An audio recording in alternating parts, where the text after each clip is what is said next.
নমস্কাৰ মোৰ অন্য এটা ভিডিঅ'ৰ মাজলৈ আপোনালোকক স্বাগতম জনাইছো। বৰ্তমান সময়ত মানুহে বেছিকৈ ব্যৱহাৰ কৰা বস্তুটোৱে হৈছে মোবাইল।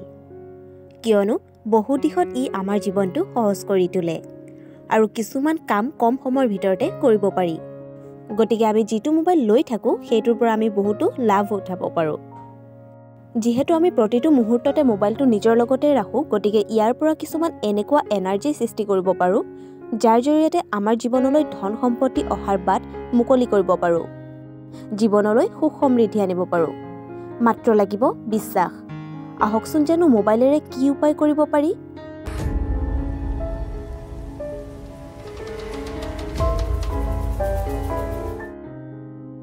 উপায়টো কৰিবৰ কাৰণে মোবাইলটোত কভাৰ থকাটো কিন্তু অত্যন্ত প্ৰয়োজনীয়।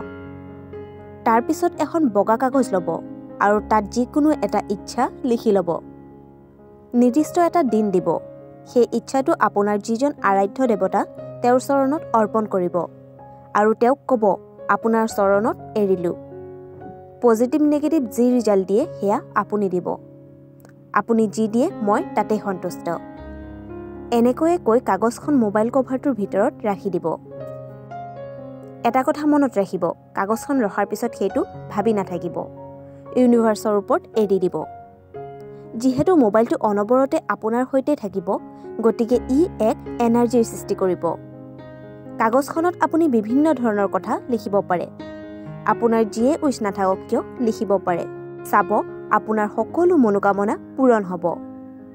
দ্বিতীয়তে, যিসকলে চাকৰি কৰি আছে, ব্যৱসায় কৰি আছে, কিন্তু ব্যৱসায়ত যথেষ্ট লাভ হোৱা নাই, তেওঁলোকে এই উপায়টো কৰিব পাৰে, যিটো অতি সহজ, ফলপ্ৰসূ আৰু ফলদায়ক।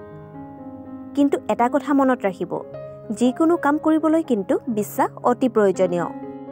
চাকৰি, ব্যৱসায় আদিত লাভ হ'বলৈ এটা সৰু উপায় কৰক। আপুনি এটা পইচা ল'ব। পইচাটো কিন্তু হালধীয়া হ'ব লাগিব। আৰু বৰ্তমান সময়ত পোৱা হালধীয়া পইচাটো হ'ল 20 টকীয়া নোটখন।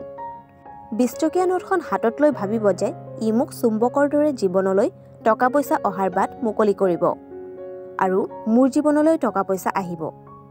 এনেকৈ প্ৰেজেণ্টত কথাখিনি মনতে ভাবি 20 টকীয়া নোটখন মোবাইল কভাৰটোৰ ভিতৰত ভৰাই থ'ব। আৰু এটা কথা, এই পইচাটো অকল ভৰাই থ'লেই নহ'ব। 15-20 দিনৰ মূৰে মূৰে কিন্তু খৰচ কৰিব লাগিব আৰু পুনৰ নতুন পইচা ভৰাব লাগিব। তেতিয়াহে সেইটো এনাৰ্জেটিক হ'ব আৰু পইচা আহিব। এইখিনিতে এটা কথা কৈ থওঁ, এই উপায়খিনি কৰি অকল ঘৰতে বহি থাকিলে কিন্তু নহ'ব। এই উপায়সমূহ সেইসকলৰ বাবে যিসকলে বহু কষ্ট কৰে কিন্তু ভবামতে ফল নাপায়। গতিকে মনত বিশ্বাস ৰাখি কষ্ট কৰি যাব। চাব এই উপায়ে আপোনাক শুভফল প্ৰদান কৰিব। দুয়োটা উপায় কৰি চাব, নিশ্চয় শুভফল পাব। এই উপায়সমূহৰ জৰিয়তে মনোকামনাও পূৰণ হ'ব আৰু টকা পইচা অহাৰ বাটো মুকলি হ'ব।